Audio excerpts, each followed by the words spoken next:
Guarda Civil Municipal de Niterói, 2025. São aqui 10 questões de direito administrativo, ok? Todas da banca CDCOM. Então, a primeira questão.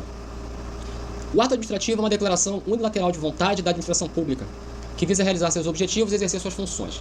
O elemento constitutivo do ato, que define o poder do agente da administração para desempenhar suas funções específicas, é o A. Não, elemento constitutivo, que cria o ato, que constitui o ato. Competência, finalidade, forma, motivo, objeto. Competência, finalidade, forma, motivo, objeto. Aquele confifomó, ou confifomob, ou cefifomó, eu gosto do cefifomó. Ele está perguntando qual desses elementos é que define o poder do agente para desempenhar a competência, né, gente? Pelo amor de Deus. É a competência. A forma é a forma, o formato, a formalidade. O objeto é aquilo que se pretende alcançar, de maneira clara, né, objetiva. O motivo é o que aconteceu antes do ato que deu motivo para a prática do ato. E a finalidade é a finalidade pública, né? Então o poder do agente é o agente competente, é o elemento competência, né? A primeira questão letra E. 2.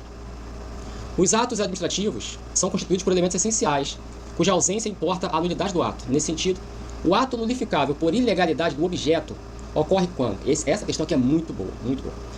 Ilegalidade do objeto. Então, a mesma coisa falando sobre o ato. Competência, finalidade, forma, motivo e objeto. Quando há uma ilegalidade no objeto, o que acontece? Vamos lá, letra A. O ato não se incluir nas atribuições legais do agente que o praticou. Aqui, atribuições legais do agente é competência. Então, aqui é vício na competência e não vício no objeto. Não era o agente competente para a prática do ato. Tá? Não era ele que a lei destinou à prática do ato. Beleza. Letra B. O resultado do ato importa em violação de lei, regulamento ou outro ato normativo. Aqui é o certo. Aqui o objeto é aquilo que eu pretendo alcançar. E aquilo que eu pretendo alcançar tem que estar previsto em lei ou previsto no regulamento. Regulamento é ato normativo, tá? Regulamento ou outro ato normativo, pode ser uma resolução, enfim. Qual é o objeto do ato? É aquilo que eu pretendo alcançar. Por exemplo, demissão do servidor público. A demissão é um ato administrativo. Você tem o elemento competente, que é a autoridade competente para demitir. A forma, tem uma forma legal prevista. E qual é o objeto da demissão? É o nome do próprio ato, é demitir. O que você quer com a demissão? Eu quero demitir. O que você quer com a desapropriação? Eu quero desapropriar. O que você quer com a exoneração? Eu quero exonerar. Né? Então é o objeto. Agora, esse objeto tem que estar previsto em lei. Não posso alcançar um objeto que não esteja previsto em lei. Eu quero dar uma chibatada nele. Não está previsto em lei. Então esse objeto, esse ato vai ter um vício no objeto e finalidade, vai ter outros vícios também, que não é só em um. Mas aqui o objeto é aquele determinado pela lei. Aquilo que eu vou alcançar que a lei está prevendo. Né? Então aqui é vício no objeto. C. Há a omissão ou observância incompleta ou irregular de formalidades indispensáveis à existência ou seriedade do ato. Aí é vício na forma, né? Olha, a forma, ela não está, o ato não está com a sua forma completa, né? Ou se está completa, foi de maneira irregular. Então é vício na forma. D. Matéria de fato ou de direito em que se fundamenta o ato. Aí é motivo. Motivo, vício no motivo. É materialmente inexistente ou juridicamente inadequada ao resultado obtido. Quer dizer, o motivo é aquilo que aconteceu antes do ato e que deu motivo à prática do ato. Por que você quer demitir esse servidor? Né? Lógico, tem processo disciplinar, tem tudo. Por que você quer demitir? Porque ele agrediu fisicamente um outro servidor. Então a agressão física a um outro servidor no exercício da função está tudo a ver, demissão. Então os motivos de fato e de direito. De fato foi a agressão física, o motivo de fato. E o motivo de direito é o enquadramento disso na lei, que a lei diz que acontecendo isso é demissão. Então é vício. Mas isso não está de acordo com o que aconteceu. Né? Isso de fato não aconteceu. Então você tem um vício no motivo. Né? Letra E. A falta de defesa por advogado em processo administrativo. Aqui você tem mais uma... Não é, aí faltaria finalidade. Mas você tem mais não tem problema nenhum aqui, né? Eu ia falar ampla defesa contraditória, mas nem isso. Por quê? Porque em processo administrativo já está a jurisprudência pacificada de que você não precisa de um advogado. Não vai anular o processo, não tem vício nenhum. Falta de defesa por advogado em processo administrativo não tem vício nenhum. Não desobedece à lei. Porque a jurisprudência já é bem clara nesse ponto. Em processo administrativo não há necessidade de um advogado. Professor, se eu responder a um processo disciplinar, eu posso contratar um advogado? Pode e deve. Você tem que contratar, porque na minha visão vai fazer melhor a sua defesa. Mas se você não quiser contratar também, isso é contigo, o problema é seu. O processo não será nulo por esse motivo, um processo administrativo.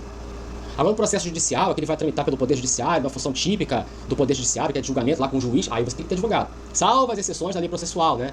Juizado especial intervém em salários mínimos, alguma coisa trabalhista também, habeas corpus, salvo as exceções, tá? Mas a grande regra é que nos processos judiciais você obrigatoriamente tem que ter advogado. Se não tiver advogado, vai para a Defensoria Pública.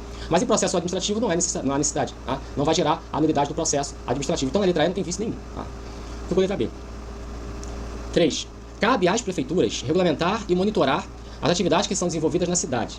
Essa atribuição é realizada mediante o exercício do poder de polícia, que para ser viabilizado depende da arrecadação da seguinte ação. Cara, isso aqui caiu do concurso para a Guarda Municipal. Eu até falei assim, eu não vou pegar essa questão não, porque vai pegar a receita, né? Mas a questão era para a Guarda Municipal, então, e tem a ver com o poder de polícia. Oh, meu Deus do céu. Por que riscar o poder de polícia? Poder de polícia. Então, a arrecadação de que vai... Olha só. Você tem imposto.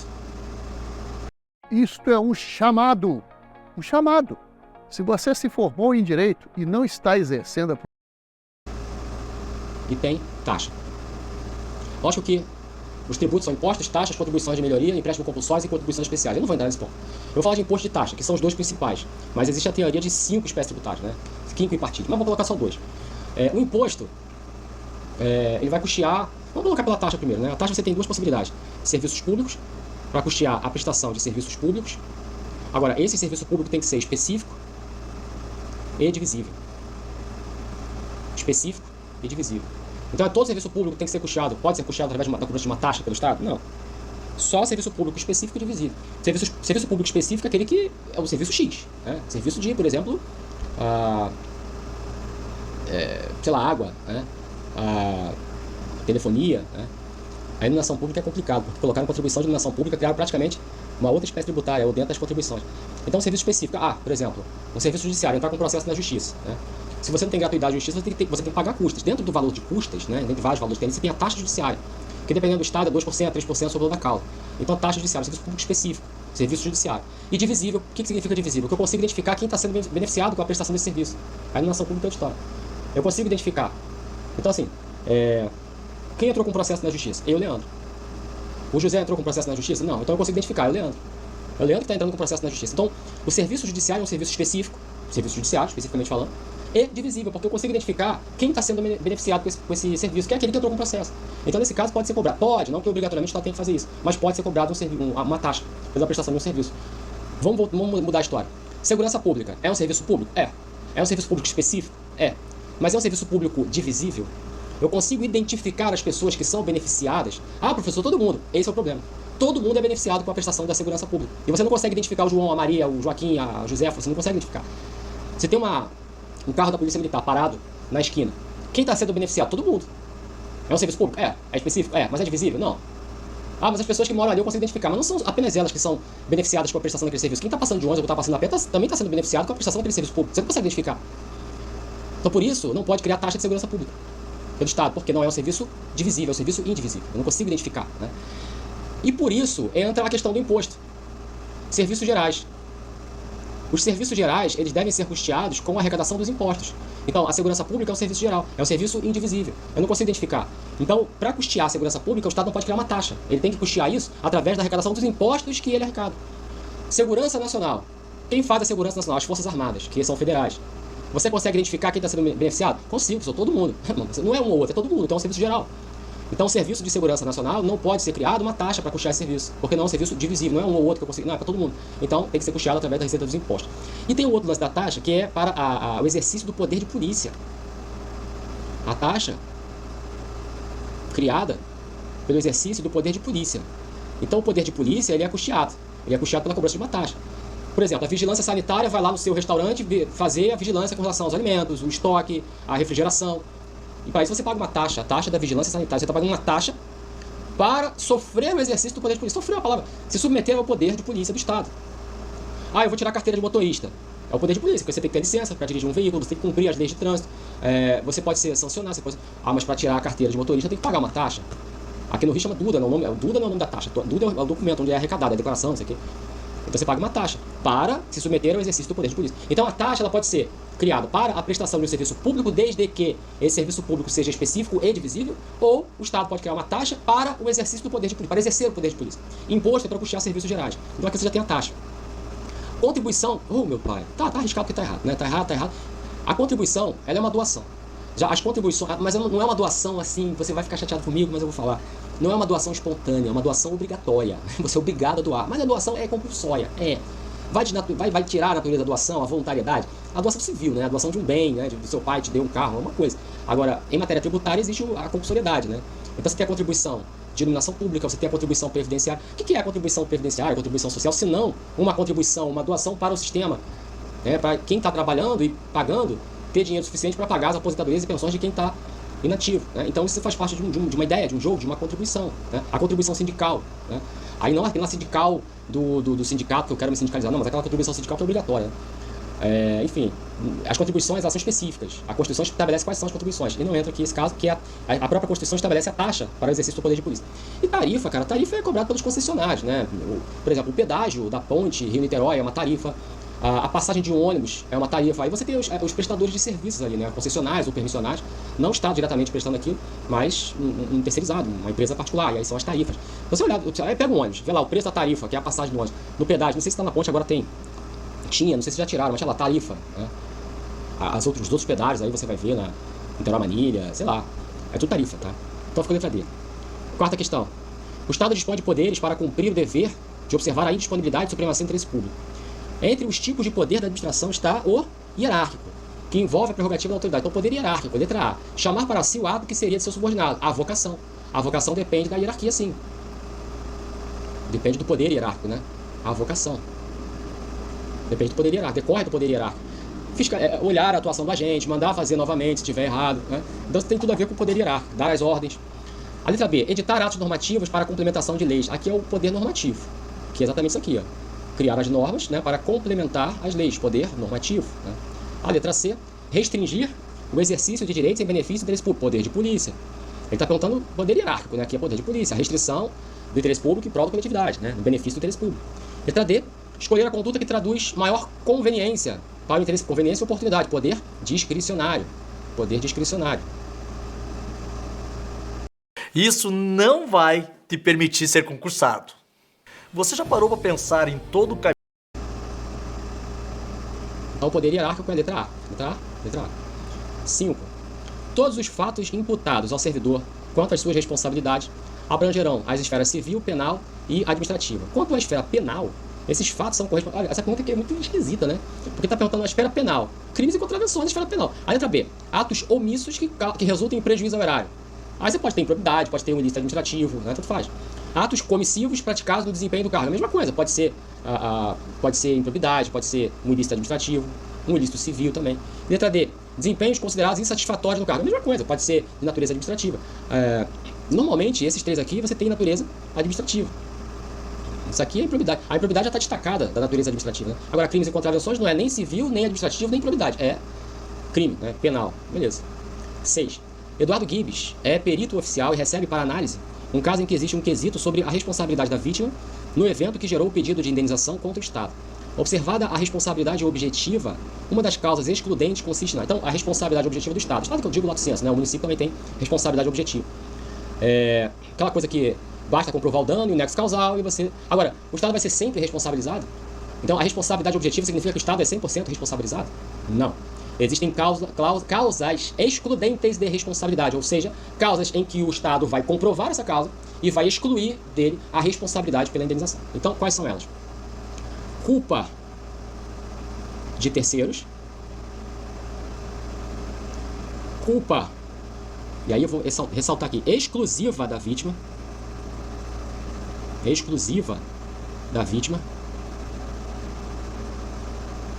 caso fortuito,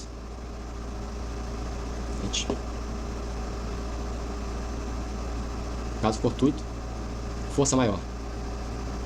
Então assim, imagina o carro do Estado que bate no seu carro, uma colisão de veículos, né? Responsabilidade objetiva, você prova o seu prejuízo, o seu dano, que é o seu carro amassado, e o nexo causal, que aquilo decorreu de uma ação do Estado, né? Foi o Estado que bateu no seu carro.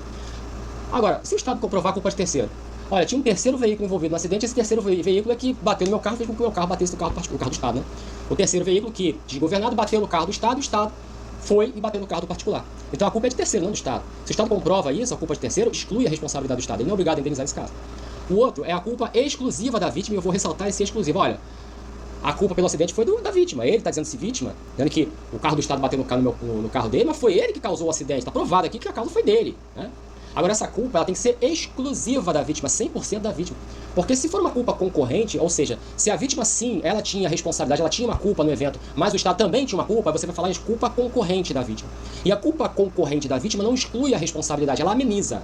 Ela ameniza a responsabilidade, de modo que o Estado vai pagar a indenização, mas vai pagar no valor menor. Tá? Ameniza, mas não retira a responsabilidade, não exclui a responsabilidade. Né? Não é uma excludente. Agora, a culpa é exclusiva da vítima, sim. Aí o Estado tem nada a ver com isso. A culpa é exclusivamente dele. E aqui, caso fortuito, força maior, evento da natureza, ou evento da ação humana. Olha, foi uma enchente. Olha, uma enchente de acordo se o Estado tomou as providências certas para não ter aquela enchente, porque também tem casos concretos esquisitos aí. Não, foi uma greve, uma greve que teve quebra-quebra, né, ação humana, aí o Estado vai causar o Estado. Então, aqui, uma das excludentes consiste na ausência de dano material. Na ausência de dano material, você não tem nem responsabilidade. Aqui está falando, existe a responsabilidade e depois ela é excluída. Omissão do agente estatal? Não, porque continua a responsabilidade, pode ser por ação ou por omissão. Discutibilidade do dano moral? Não, se o dano moral existe ou não é outra história, mas dano material é outra história também, né? Dano moral é uma coisa. Você pode ter um dano material e não necessariamente dano moral. Dano material é o veículo, agora dano moral gerou alguma... Não, se tem um dano material, o veículo que foi abatido, amassado, você tem um dano, é material. Agora, se a pessoa não sofreu nenhum ferimento, não aconteceu, não tem dano moral, né? Saiu numa boa. Então, dano moral pode ou não existir, tanto faz. Agora, a culpa é exclusiva da vítima aí é a letra D. Se colocasse culpa concorrente, não. Tá? Cuidado com isso. 7. É prevista na Constituição a possibilidade de haver contratação por tempo determinado para atender a eventual necessidade temporária de excepcional interesse público. A pessoa que exerce essa atribuição, olha só, eventual necessidade temporária de excepcional interesse público. Isso aqui é o chamado servidor temporário. Ou simplesmente temporário. Servidor temporário. Um tratamento desumano. É desumano. Seguinte, ele não é efetivo, ele não é comissionado, tá? Ele não é cargo em comissão, ele é servidor temporário, ele nem ocupa cargo. O temporário, ele é contratado diretamente ou pode fazer um processo seletivo simples, né? Como, por exemplo, o recenseador do IBGE, ele é temporário, tem lá um concurso, chamam de concurso, mas tecnicamente falando é um processo seletivo simplificado, tá? É concurso. Mas também pode ser contratado diretamente. Por exemplo, bateu aí uma epidemia, uma pandemia, sei lá o quê, e tá faltando médico, precisa de enfermeiro, precisa de pessoal de laboratório, precisa de um monte de gente da área da saúde. O pessoal da área da saúde não está atendendo a demanda. Então, no mesmo epidemia, o Estado vai fazer um concurso público, quer dizer, contratar uma banca, formar uma comissão de concurso, a banca vai dar um prazo para se inscrever, vai corrigir a prova, vai dar prazo para recurso, já morreu todo mundo. Então, nesse caso, há uma necessidade, mesmo que temporária, de um interesse público excepcional. É uma situação excepcional. Nesse caso, a Constituição permite, deixa eu ver aqui o teu currículo. Está dentro, entra e vai atuar. Ele vai receber pelo trabalho dele? Vai receber pelo trabalho dele. Agora, acabou a epidemia, acabou o excepcional interesse público. Um abraço, tchau, muito obrigado e a benção, e acabou. E está na rua. Ele vai ganhar alguma indenização? Nenhuma. O que ele vai ganhar, por exemplo, ficou 3 meses numa epidemia, contratou médico, contratou 50 médicos, eles ficaram por 3 meses durante essa epidemia. Acabou a epidemia, mandou os médicos embora. Vai ter efetividade no cargo, estabilidade? Não, ele nem tem cargo. Na verdade, eles não vão nem ocupar cargo, eles vão só exercer função, eles vão exercer atividade sem ocupar cargo, que inclusive é o gabarito aqui. Então, esse servidor temporário, ele recebe pelo que ele trabalhou. Se o médico ficou lá 3 meses, 4 meses, 5 meses, ele vai receber durante esse período. Mas quando ele é mandado embora, ele não ganha uma indenização do fundo de garantia, nada disso, nada disso. Tá? Então tá lá, a pessoa que exerce essa atribuição é um agente público comissionado? Não. Servidor temporário é uma coisa, cargo comissionado é outra. Cargo comissionado não é uma necessidade temporária de excepcional interesse público, isso é um temporário. Servidor ocupante de cargo isolado, o cargo isolado é o estável. É porque o cargo, e aqui também, ó, cargo de carreira também é o estável. Porque o cargo de carreira que é organizado em classes, né? Classe A, classe B, classe C. E o cargo isolado é classe única. Mas os dois são efetivos, tá? Que tem que fazer concurso, vai gerar estabilidade, não é nada disso aqui. E a letra D, agente público ocupante de função pública remunerada. Perfeito, letra D. Porque o temporário, ele não ocupa um cargo, ele não é designado para ocupar um cargo, ele vai exercer uma função. Não tem um cargo para ele ali. O cargo é do comissionado, é do efetivo. O temporário não exerce cargo, tá? Ele exerce função, ele não ocupa cargo, ele só exerce função. Então a 7, letra D. 8. O retorno à atividade de um funcionário aposentado por invalidez, quando, por junta médica oficial, forem declarados insubsistentes os motivos determinantes da aposentadoria, chama-se reversão. Sabe? Voltou, olha, aposentado por invalidez. Vai ficar fazendo avaliações, laudos todo ano, a cada 6 meses, depende do órgão. Normalmente a cada ano. Aí tá um ano aposentado, 2 anos, 3 anos, 4 anos. Chegou num ano, o laudo verificou que ele ficou bom. Então ele volta. O nome desse retorno chama-se reversão. Lógico, tem que ter menos de 75 anos, lógico. Se tiver mais de 75, não tem como. Então é reversão. Retorno não é um nome técnico. Invalidez é invalidez, pô. Inaptidão, o único que poderia gerar alguma confusão é a readaptação, né, que é um nome técnico. Os outros não são. Salvo invalidez, que é para aposentar e não para voltar. Né? Readaptação é quando ele sofre uma limitação física ou mental. E ele tem que ser, portanto, readaptado a um novo cargo. Se tornou cadeirante, perdeu um membro, né, teve uma limitação mental. Então, as funções daquele cargo ele não consegue mais exercer. Então, ele é readaptado a um novo cargo com outras funções essas adaptadas à sua nova realidade física ou mental. Então, chama-se readaptação. Que não é o caso aqui é reversão. Então, aqui a questão 9. A probidade na organização do Estado e no exercício de suas funções é tutelada pelo sistema de responsabilização por ato de improbidade administrativa. De acordo com o previsto na Lei de Improbidade Administrativa, vamos lá, letra A, são aplicadas as sanções penais, em caráter retroativo aos atos ilícitos. Não tem sanção penal na lei de improbidade, é uma coisa, crime é outra, né? Pode ser que pelo mesmo fato, por exemplo, corrupção. A corrupção ela é crime e ela também é improbidade. Você vai ter 2 processos diferentes, em 2 instâncias diferentes, um é o processo criminal, o outro é o processo por improbidade.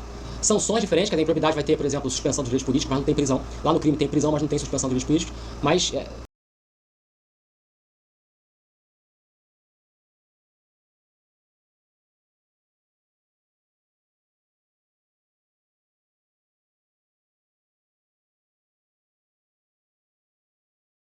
não tem a aplicação das sanções penais da improbidade. Aí é lá na sanção penal, lá no processo criminal, que pode ser pelo mesmo fato, mas são processos autônomos e distintos. B. O agente a ser responsabilizado pela lei é o servidor público e todo sujeito que exerce função pública, exceto se assim se encontrar em estado transitório ou sem remuneração. Servidor público pratica improbidade, todo sujeito que exerce função pública pratica improbidade, mesmo que ele esteja em estado transitório, como a gente falou ali do servidor temporário, ele é transitório. Ele pratica, sim, improbidade, está sujeito a praticar improbidade, não precisa ser uma função permanente, pode ser uma função transitória, né? Com ou sem remuneração, recebendo ou não recebendo.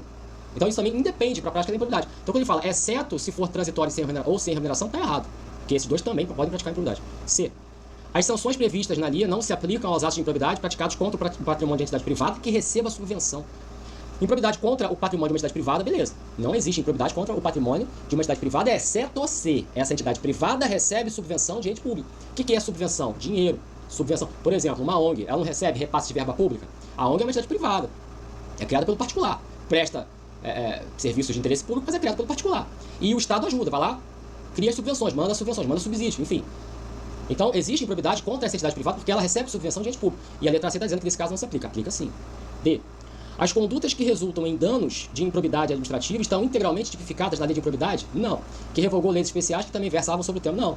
Você tem improbidade, aí artigos que vão dizer, olha, são esses casos aqui de improbidade fechados. Mas tem outro artigo que fala, não. Esses aqui são atos de improbidade, mas outros também. Quer dizer, notadamente esses, mas outros também podem ser improbidade. Então ela não esgota. De uma maneira geral de improbidade, não tem todos ali, tá?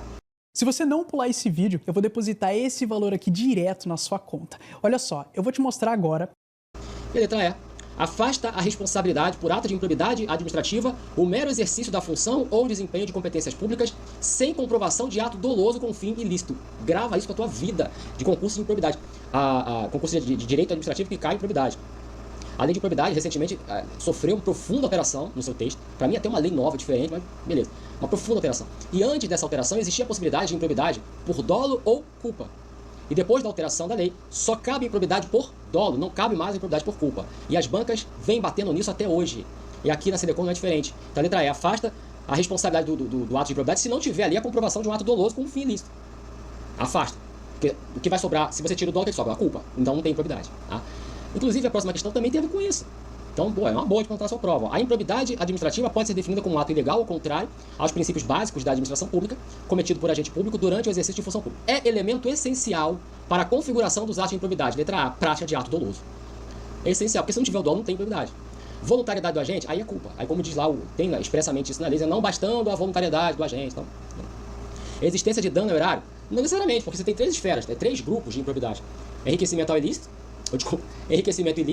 prejuízo ao erário e que viola princípios de administração pública.